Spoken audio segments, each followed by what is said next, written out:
Thanks so much, Mario, and thanks again for opportunity to hopefully continue to contribute to metrics portfolio. As we were chatting, this is not typical metrics talk, but hopefully it's still in that general metrics interest, what I like to say, from evidence to decision-making and all in between. So reproducibility is not going to be much discussed in this talk, but always open for discussion, obviously. So what I'm going to do really just try generally provide overview of normative, non-normative factors that affect decision-making in general, but later on focus on group decision-making. And then try to really discuss our attempt to provide some theoretical framework that can explain guidelines development process. It's kind of in terms of just general introduction. I don't really have to tell you the current healthcare system sucks. Basically, we really don't. Contemporary healthcare doesn't subperform, and different estimates put basically that we're really not doing better than 30% of providing right care. Everything else is underuse, overuse, harm, however we want to put it. There are many, many reasons for why we actually are delivering suboptimal care. But when everything is said and done, it really comes to two major categories. One is poor or lack or not using high quality evidence that we can or know improve actually health outcome. The second is suboptimal decision making. It's interesting. Some modeling showed that personal decisions can be considered leading cause of death if you reframe leading causes of death from epidemiological to decision making problem. Then it turned out actually that paying attention to decision-making is one of the key factors that's been used to improve healthcare. And it's been estimated 80% of healthcare expenditures are affected by physician decisions. So the question really becomes what we can do it. One thing that people put forward the last 10 or so years is, well, clinical practice guidelines is one way to improve decision-making and patient outcomes. And so therefore, clinical practice guidelines to the rescue in terms of considered as one of the key approaches to improve patients' outcome in decision-making or decision-making and subsequently patient outcomes. Now, some estimate shows that if we were to adhere to clinical practice guidelines, evidence-based, well-done clinical practice guidelines, we would potentially prevent 1/3 of death and 1/3 of unnecessary healthcare spending.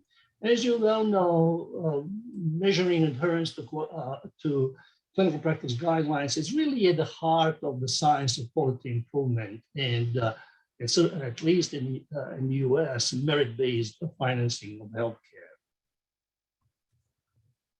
But not all evidence are created, not all guidelines are created equal. So some guidelines are done better than others. And back in, I think originally in 1999, and then reconfirmed back in 2011, Institute of Medicine again reconfirmed commitment or need for developing clinical practice guidelines. And this is one of the definitions that Institute of Medicine put forward. But bottom line is really those are statements that are intended to aid our decision-making, but based on systematic review of available evidence on benefit and harms of competing treatment alternatives or management alternatives.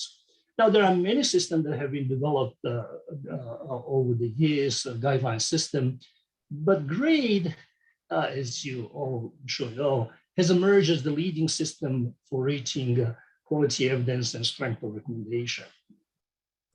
And GRADE has been now accepted by more than 100 organizations, and typically you would think dominates the guidelines development these days. And in general, just a quick overview of what GRADE does. GRADE actually provided or identify certain factors that guidelines should take into consideration when they make their make their decision and recommendations. And this would be, consideration of quality of evidence or certainty of evidence, magnitude of benefit and harms, trying to assess values and preferences of patients that eventually would benefit or be harmful with these the guidelines, and take into consideration other issues such as resource use, feasibility, and acceptability. And then, based on consideration of these factors, the recommendation will be issued in terms of a for or against health interventions, and it could be strongly or weakly. In general, GRADE try to dichotomize and forces guidelines to issue recommendation either for or against, but occasionally they do have this neutral, we cannot recommend type of guidelines. But GRADE and other clinical practice guideline systems are normative systems. They basically codify normative factors that guidelines ought to take into consideration in producing their recommendation. In other words, they're telling you what you should do. But as you well know, there's a tremendous amount of literature out there talking about normative descriptive gap. In other words, what people should be doing is often different from what we actually do. So that's known in decision-making with philosophical literature, ought versus is phenomenon. And so we have to take, if you're trying to explain how guidelines make decisions, we have to be aware of trying to really dissect both normative and non-normative factors that affect the guideline development. By way of example, showing the effect of non-normative factor on decision making, this is really one very famous example, and this is the prisoners brought to the judge, and basically judge needs to rule whether it really just to let them on parole or not. As you can see here, if judge is happy and well fed, 60–70% will get favorable parole decision. But once actually they become hungry, they become nervous, nobody is left on parole. And so as these authors here say, well, justice is what the judge ate for breakfast. And it's just an amazing graph if you kind of look at, how dramatically drops over just one morning, basically, in terms of what affected, in this particular case, judges' decisions.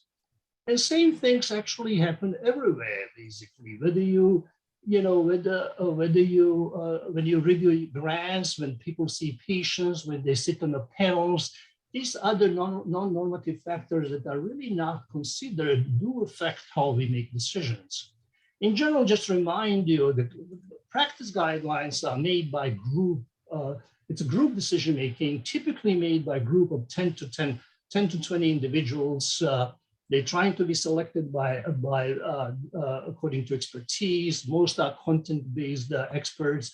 Usually the evidence-based guidelines like GRADE would mandate using 1 or 2 methodological experts, and then patient would be they now call them patient partners or patient representatives, to try to really kind of match those different various dimensions that would be of relevance when guidelines are developed. General presumption for the group decision-making, the groups are more accurate than individual decision makers. But the empirical data on that is not clear. Very often, actually, best members are better than entire groups. So that remains huge issue in this literature on group decision-making. And I'll come to that later part of the talk. And that's kind of relevant because one of the majors, I sit on the American Society of Hematology Clinical Practice Guidelines Committee, and it's huge effort in terms of how you select experts. And as you can imagine, because the idea is that selecting those experts, creating groups, will create the more accurate the people who will provide more accurate judgments. because everybody is expected to bring unique perspective and hopefully, again, contribute to improvement of the process. However, it's really not clear how much these normative or formal factors play a role versus non-normative, and what actually ultimately happens when the final product is developed. And as we argued, well, failure to understand really the process which affects almost $4 trillion or 20% of GDP is really ethically inexcusable. This is one of the really type of the issues or problems that continue to go undersearched or and yet is affecting healthcare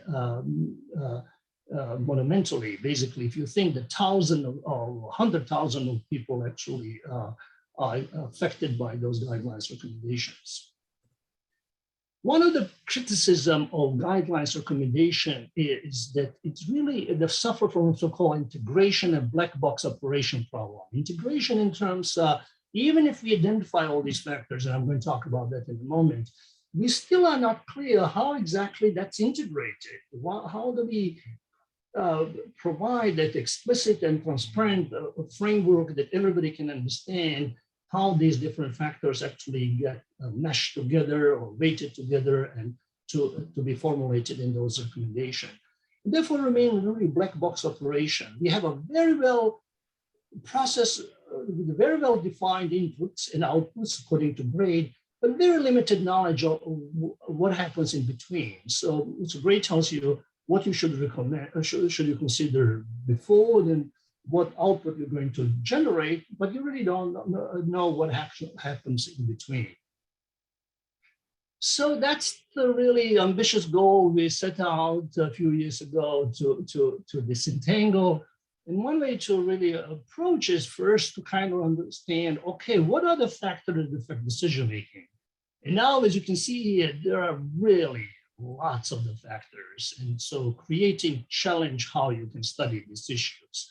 And, you know, but in general, it can be kind of a group or categorized under three different type of two different group of factors. One is really decision features or characteristics of decisions or recommendation itself. We know that, for example, high stake versus low stake recommendations, or whether guidelines developed in a politically charged atmosphere, or depending on issues such as, you know, the consideration of affordability, feasibility, and etc., really affect, influence direction of recommendation. Second is really just contextual situational factors, and that depend, you know, and I can tell you, and you certainly, many of you serve on these panels, look, you know, you're under time pressure, you have to, you know, you have a competing, you're probably working on your paper while you're sitting on those committees, you have to catch your plane, you issue a conflict of interest, gender bias, race, and all of these things. And then there is really our propensity for to our particular cognitive style. It's people have really described that some of us are more intuitive, others are more deliberative, some pay more attention to issues such as emotions and regret, others pay more attention to you know, what is objective presentation of data. So these, you know, the cultural background, professional background, all of these things have been described in literature to affect how we make decisions. So when we went through the literature to identify these factors that may be relevant to guidelines, we end up actually with the 21 factors, 21 covariates basically. And 4, we call them evidence-based factors, which are really, we call them because they identified in grade. As 17 would be in non-evidence-based covariants, and we basically a priori postulated them that they may affect the guidelines in a particular fashion. So I'll show you the model in a minute about this. So in general, what we try to do is, okay, can we dissect the effect of the grade factors, meaning evidence-based factors, normative factors, and non-grade factors, which are non-normative, and kind of maybe address that black box problem, and perhaps provide this theoretical framework that can explain how guidelines make their decision recommendations. So what we've done over the last several years, we tried really to, enroll any panels that they would actually, the panels, the only eligibility criteria we had is that they would use grade method. And then we would enroll, I'll show you which panels we enrolled in a second. And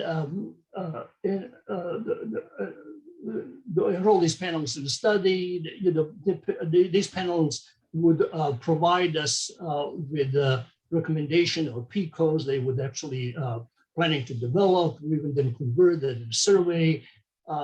First, we would ask them a bunch of the general demographic questions, and including survey on the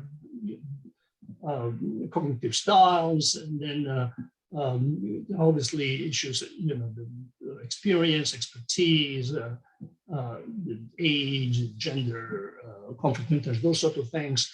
And then we would then, those panels would then, they're surveyed on 3 occasions. So one before they were they knew any PCOs, any recommendation to do it. Then they would, then we would give them survey to answer the questions, to tell us how they would make those recommendations and make all this judgment on all these key factors before the panel actually met. And then we would survey the same, these panelists after they made consensus. All of these panels made recommendation by consensus, but we would record individual judgment they told us they would have, they made it or they would have otherwise made it. So as you can imagine, you have to do the approach in terms of analysis would be some kind of mix of qualitative and quantitative analysis. And let me just walk you through some of the data or some what we have done so far. In general,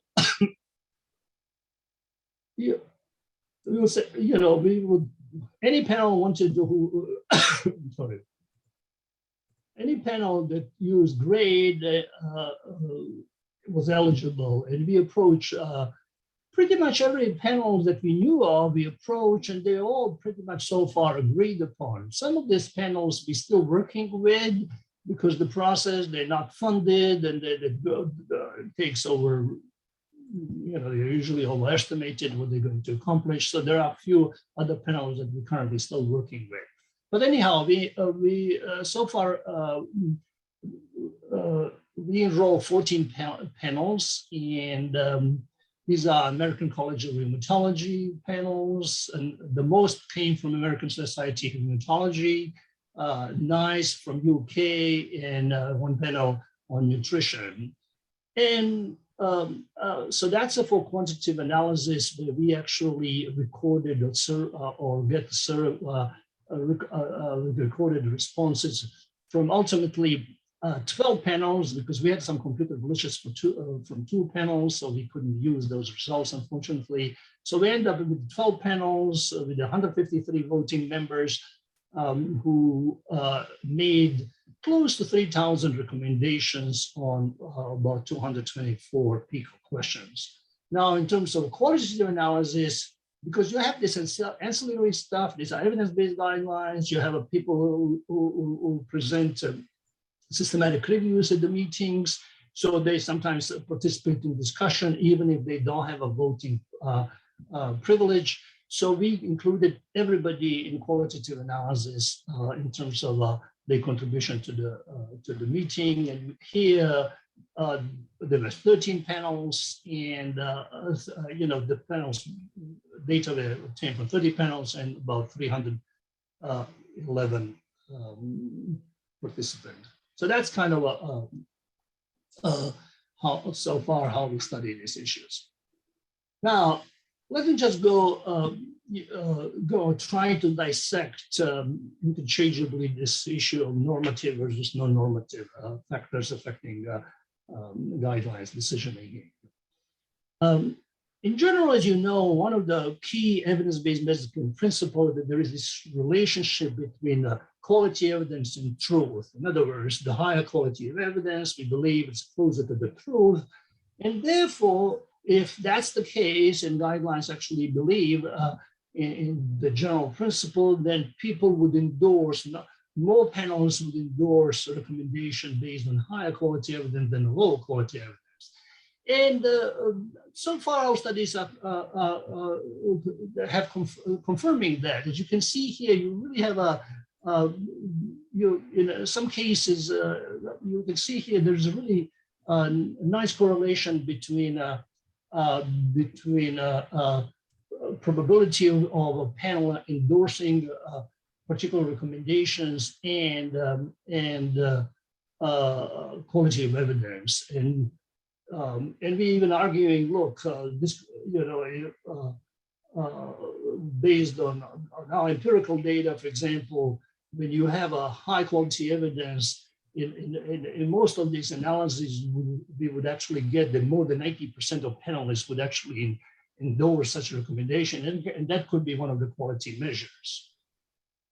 But this is just note that this relationship based on a relationship with the probability of endorsing particular recommendation and quality evidence.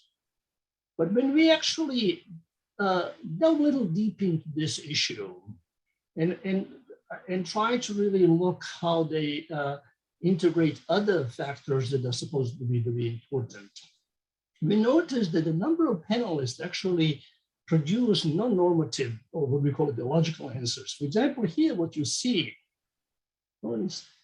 somehow I don't see my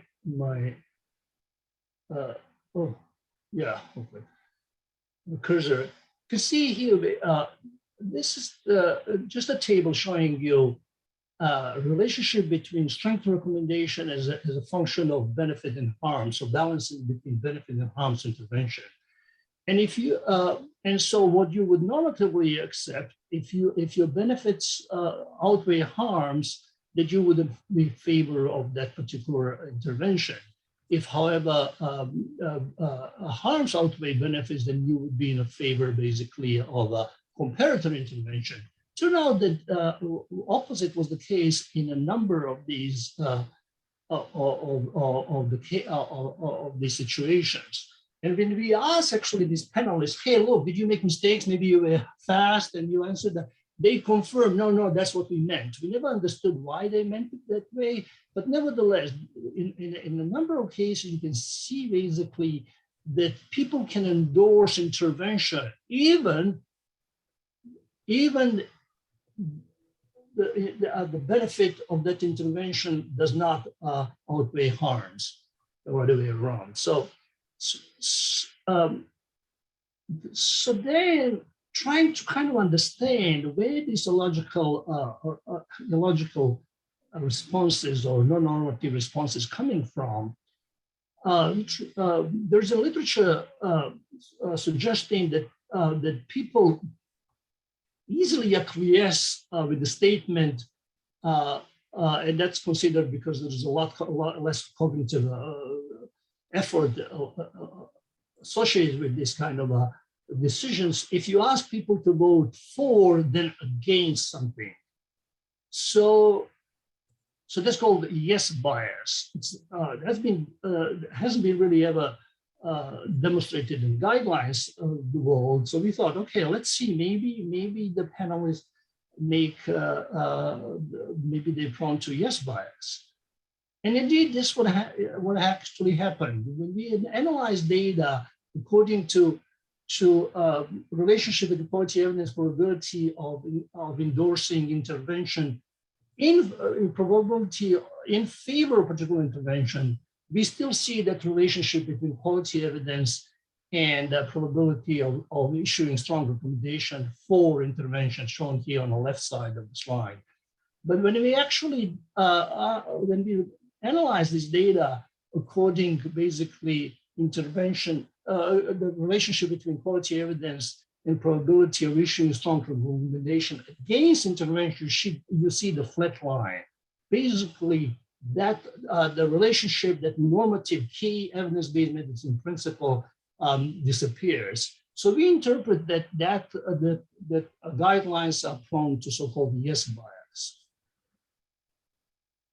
Now, to further kind of understand that, how the process goes, you can think about guidelines process, the effectiveness of group deliberation, decision-making really depends on quality of information processes. In other words, you can think about information exchange that goes among different panels members, different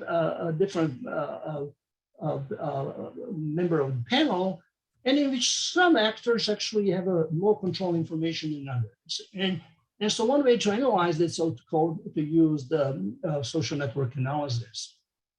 And so when we enumerated all of these grade, non-grade factors, kind of we actually did get mutually exhaustive. We get pretty much finite group of factors that are almost always discussed across all panels. As you can see here, from the normative factors, evidence, benefit, and harms, to non-normative factors like which language you use in guidelines, legal issues, political environment, those kind of thing.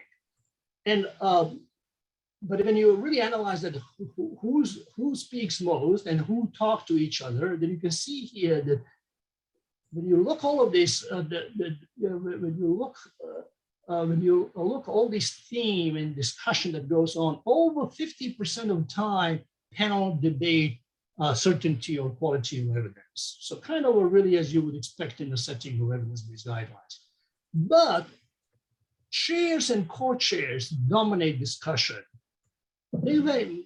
Across the board, more than 50% of discussion is actually dominated by chair and co-chairs. And we did actually a little bit more in terms of social network analysis. You can see here, grade factors are discussed about 70% of the time, about 30% of the time, non-grade factors. Again, center of these discussions are chair, co-chair. In this particular panel, also two additional panelists. Other panelists remain pretty much quiet. We did try to really assess whether breaks. Remember, I showed you that one of the first slides with the judge being actually well-fed and making decisions. We tried to see the effect of breaks on debate in clinical practice guidelines. We did actually, so we hypothesized that there's no correlation between breaks, and we actually did see the correlation between 2 breaks in the morning and 1 last break at the end of the second day.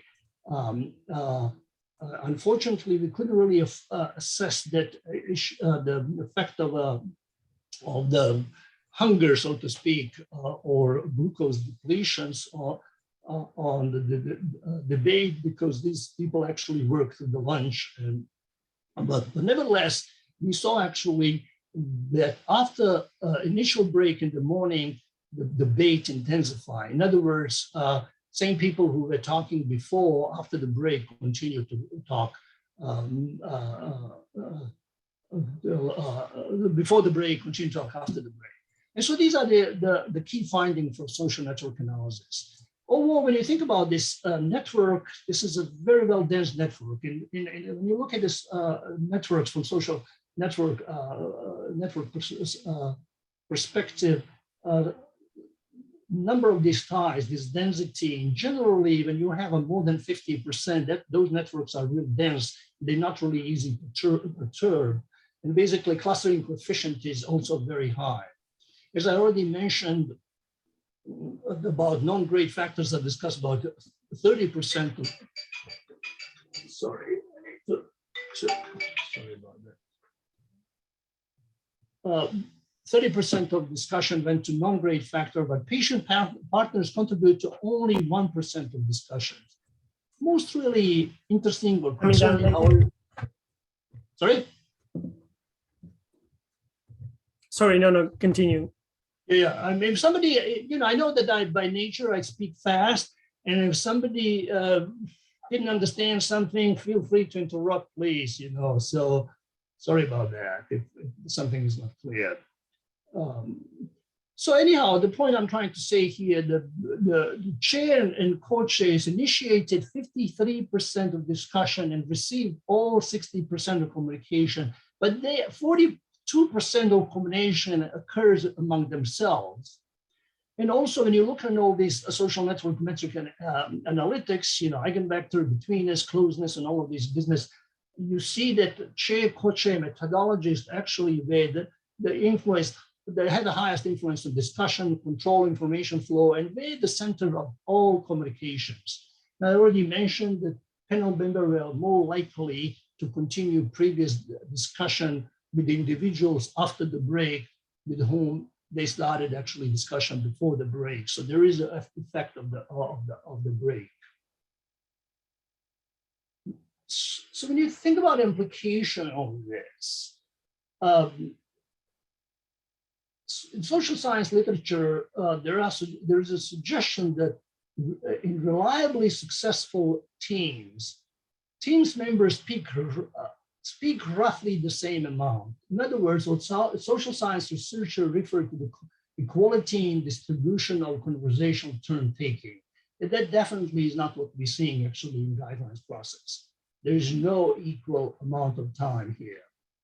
And remarkably, as this particular quote from science goes, if only one person or small group speaks all the time, the collective intelligence of the team diminishes. So that's one of the findings that really is repeated across all the groups. Che's and co-che's continue to dominate the discussion, and that may actually have a relevance to what we actually see in the final product.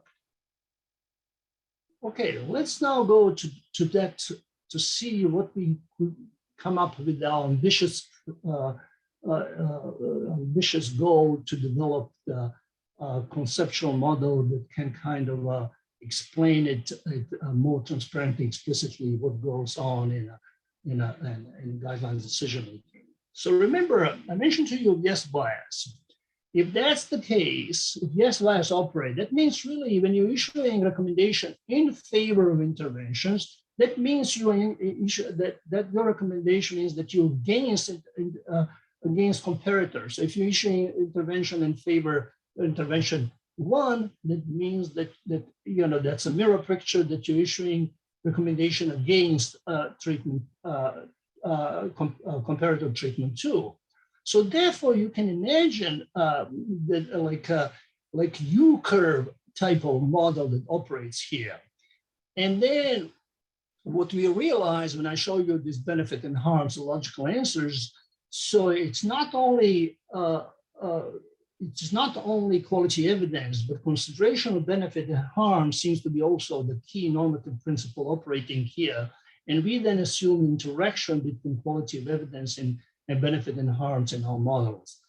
All other factors really can be imagined, these non-evidence-based factors or other evidence-based factors could be imagined really just to affect this relationship either by increasing by increasing U-curve up or down or left or right, basically. And so when we put all these 21 variables in the model, we did get formal statistical significance in four, these are in blue. In 4 cases, benefit and harms of treatment, uncertainty of evidence, and the interaction were significant, but also we get actually, 3 other models, 3 other factors to be significant. One, I think it's a role in the model, a role in the panel, whether you are a methodologist or a chair or patients or just content experts, and also 2 of the factors, whether you are a maximizer or satisfier or how you tolerate uncertainty, I believe.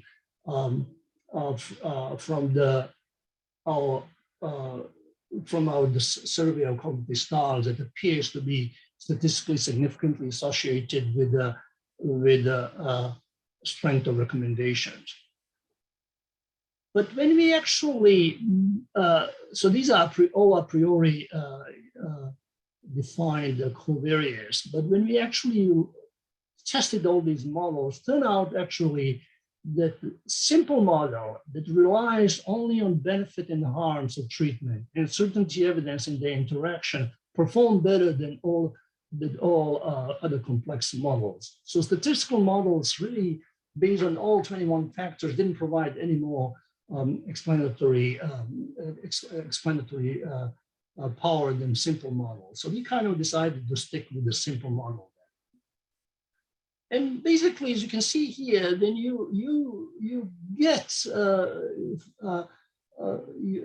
pretty much the simple model can provide you. I think it gives insight that indeed you can see here, particularly when I'm sorry. Here's on this slide we're showing a recommendation for the panels that made recommendation in favor, strong, in favor recommendation, weak, or they couldn't make recommendation. On the right side is basically dichotomizing the making recommendations in terms of strong or weak recommendation.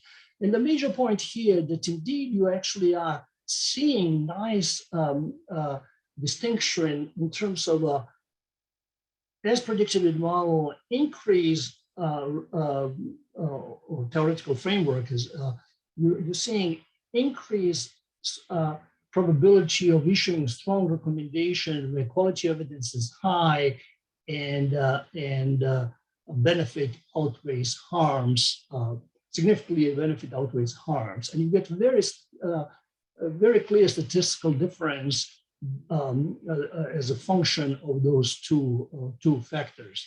Not so much if in terms of when you really are looking for assessing the effect against intervention. This could be still that the yes bias is still operating, even if we still positively see that kind of a model that we set out to really test. So basically, what we try and say really here. So we started with U-curve model. We end up with the J-curve model and kind of the empirical findings in terms of a J-curve model telling us that two main factors can explain much of the decision making that's going on among panels. Now, what's interesting here, one of the covariates that we put in the model is a conflict of interest. Unfortunately, conflict of interest, as you know, it's always, everybody think about conflict of interest and guidelines. Everybody believes that operates out there. The mechanism of conflict of interest is not clear. And so what we actually try to say, okay, so unfortunately, conflict of interest mostly recorded yes or no. And so when we put this as a categorical variable, we didn't really see any statistically significant effect. However, some panels enumerated conflicts, and that picture really becomes more interesting. In some panels which enumerated conflict, and this is and they would then have certain criteria after so many conflicts when you will be recused from the voting. You can participate, but you cannot actually vote. You cannot make a recommendation. You can see here in the middle graph, the panels that were recused from the consensus voting, from the official guidelines panel voting, but who gave us the individual judgment, actually they would issue stronger recommendations as a function of quality evidence than panels who were not recused. Most interesting, this is look at this graph on if you look at the graph at the right side, you can see here, these are some of the panels they enumerate, you know, do you have stocks, do you have serve on advisory board of the company, and this and that. So when you enumerate them, you get actually potential 12 conflicts. And the more conflicts you have, the higher probability that you will endorse or endorse or interpret, if you want, such a recommendation that's based on higher quality evidence than the people who didn't have those conflicts. So in terms, almost like people are convinced that this is good, that we're dealing with the high quality evidence, the more conflicts you have, and therefore I would endorse that. Unfortunately, we didn't really have enough data to confirm this, but this seems to be a very intriguing finding that we observe, at least among some of these panels. Now, these panel members, they are composed usually of the best world experts, basically. That's where the reputation comes from, that's where the credibility comes from. The theory expertise is telling us expertise is about judgmental competence. And one of the key factors of judgment is that it's actually stable over time. And typically, because of these panelists are selected based on the expertise, you would expect that somebody who is dealing with some particular disease years and years, they have very well-formed and stable judgment. So which means if that's the case, meeting discussion should really have a minimal effect on this panel's members' judgment. What we observed completely opposite. There was a tremendous difference in terms of the judgment of the panelists who gave us their opinion before the meeting and after the meeting. As you can see here, all of these key factors, from strength of recommendation to certainty evidence, the benefit, harms of balance, value and preference, cost, tremendous difference from going from about 60% to 92% in terms of what panels told us before versus after the meeting. And so as a result, here, Ben, if I may just a little bit interrupt, we're almost 10 minutes till the end. So maybe try to wrap it up so we have a little bit time for discussion. Okay, sorry about that. Okay, I'll go. So I think I'm probably okay. So as a result, there's no, the difference between the individual panel members and consensus is low. So the question, how can you explain this? And one explanation is that when you meet it, so-called knowledge activation theory, when you sit on a panel member, even if you've got something pop up in your mind, and in generally, high ability of participants, let's say these world experts, are able to follow instructions and suppress their prior belief. Therefore, there's instruction effect going on that may be really a reason for that. But nowadays, really just conformist attitude. The consensus comes because they're conforming with the dominated opinion of chairs and co-chairs. And so that's the issue here. Whether we're dealing with the collective intelligence, that we are getting the best possible judgment by pulling independent judgment, or as Ash said 67 years ago, when we do consensus, which is an indispensable condition in complex society, that has to be done based on the independent experience and insight. When consensus is produced by conformity, social process is polluted, and that may be what's going on. And so the question now is, does consensus recommendation represent views of few or entire panel? And fundamental question, how to aggregate this individual panel members to represent this collective choice. This is, again, I'm rushing through this, and there's no perfect solution to that. And there's some empirical rules. Some rules are better than others, and we try to really assess which methods of aggregating panel members reflects collective choice best. We couldn't really identify the one that's better than others. And so here's the conclusion. Sorry for rushing through this. So anyhow, we can really say, I think it's fair to say both normative and non-normative factors affect guideline decision-making process. Agreement between individual panel members and group consensus is low, but it's not clear if the final recommendation reflect collective intelligence of all panel members or were driven by few prominent members, like the chairs and co-chairs. Nevertheless, key normative factors such as the certainty, evidence, the benefit and harms of balance, as we do with as required by normative grade system, does play a role, or key role rather, and therefore, if that's what you expect from evidence-based guidelines, you get it.